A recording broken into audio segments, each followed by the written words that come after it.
tell you who's going to have a really good next 5 years. That's Jaylen Brown, Sir. who signed the largest or the richest. Mm-hmm.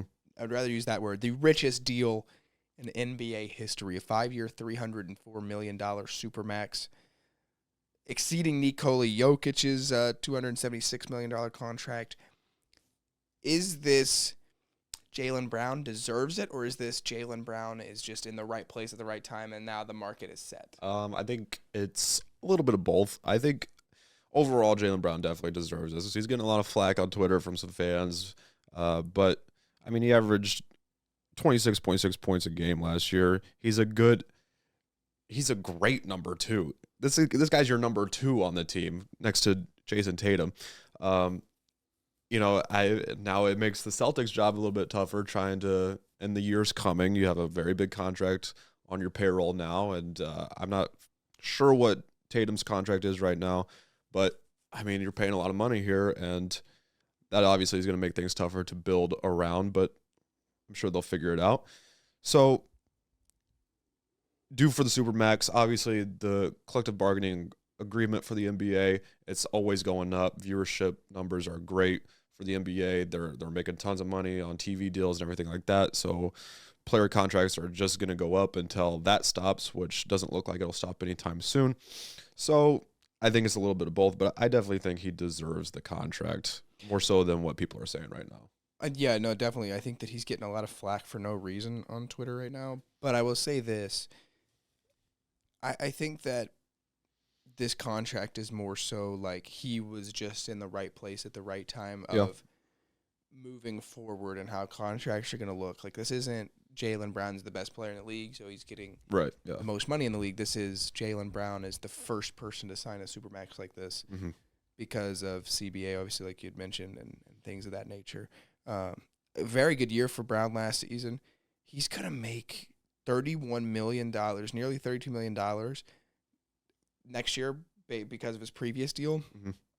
He will make, when this contract kicks in 2024, 2025, $52.3 million. In the final year of his deal, he will make $69 million that year. Yeah. See, so the contract's backloaded a little bit, and that's what I meant. As the years go on, contract gets a little bit heavier. Now, obviously, it gives them room earlier in the years in the contract to fill holes as they see them, wherever they arise. I mean, obviously, with Tatum and Brown on your team, you have a very good start to a team, and they have other pieces there as well. And we'll see how Kristaps Porzingis fits in there. I think it's going to fit in very nicely. I know you lose a guy like Marcus Smart, and he's kind of the heart and soul of that team. Somebody else is going to have to step up in that role. That could definitely shake the team a little bit, but I think the Celtics got better this offseason with that trade. I know there's some people don't like messing with the chemistry like that, but I think they filled a hole that they needed. So, yeah. And as you said, people will see, it's the richest contract in NBA, so how does that make sense? He's not even nearly the best player in the NBA. Well, like you said, if everybody was signing Supermaxes this year, everybody was due for him. Obviously, there'd be other guys that would be making more than Jaylen Brown probably. But, yeah, right place, right time. But he definitely deserves a deal.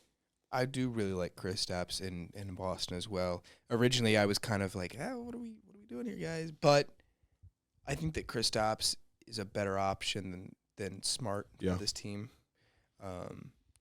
I think that he's coming off the best year of his career.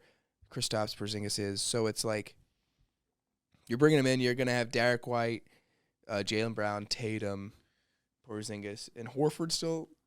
I believe so, yeah.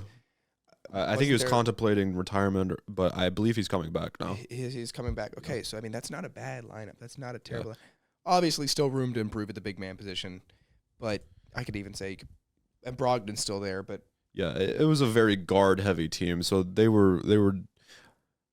can absorb losing a guard, especially a caliber of Marcus Smart, to kind of fill in that power forward, big guy role to really add depth in that area. So I think the move made perfect sense, honestly.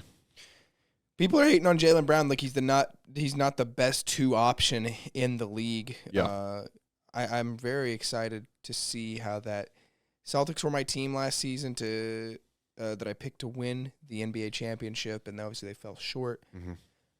I don't know if this squad will be my pick, but it's looking pretty good. They're definitely a favorite in the East. I mean, they had a very good regular season, and just for some reason, slow starts in a couple games in the playoffs, slow starts to series in the playoffs, and they couldn't. It didn't ever feel like the Celtics really got fully going. There was a couple games where they put it all together, and it was like, all right, if they can play like this, they'll make it to the finals probably, and probably have a chance to beat the Nuggets in the finals, but they could never really put it together consistently in the playoffs for whatever reason. If they can do that, though, they could easily be a favorite in the East again.